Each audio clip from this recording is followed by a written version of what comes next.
Bu berip olduğunu ne demek? Kalı usuz kapta kalanlar da kılma. Yerim işte yani yerim verse gara tuyut kesin. Osman ya kemmese kalağım koyup koymadın da mı? Oy endi kaylatın. İşte ateşimiz var. Bana. Kaylavas. Ma oruqlab gitibdi mana qaylanlar manınğa üstün işçi bir oruq tutibdi mana qımmanlar piyasın bämdinglar bizga. Bu Qashqar apagısı bizim qaldı ki sıktı bu. Mişal işini sığıp da ekan. Kötü ama şunda aşı 70 yıl sayda mana ma ilqi arım daçı var o insan oturgan. Malum fete daçı adı deymi. Bunda sörün fiyatысы. Çaşaqmaq qoyduq vallahi ma hazır. Bizma Elijandan yezike öy keldik hazır. Çekile mi işte? Mana biz kelganda berdi sona makalaga.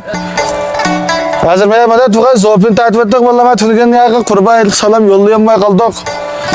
Şoňa bugun ma qurbaylik zopin tatibler deb tapşyrıp ötmez.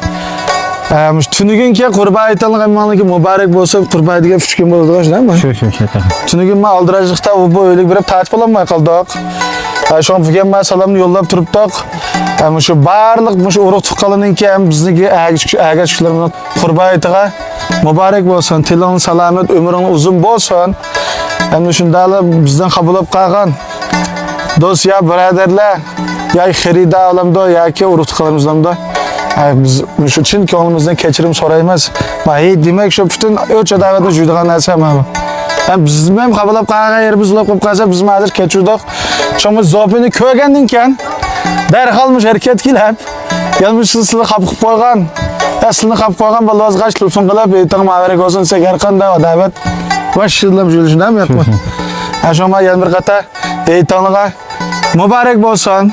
Wagtyňlap qap qalsa käsaňlar kolumuz köksümizde. Bizden ýa-da dowamlyk zaldy ba. Her qaysi zallarymyza çyraýly sylyň kütüp alymyz.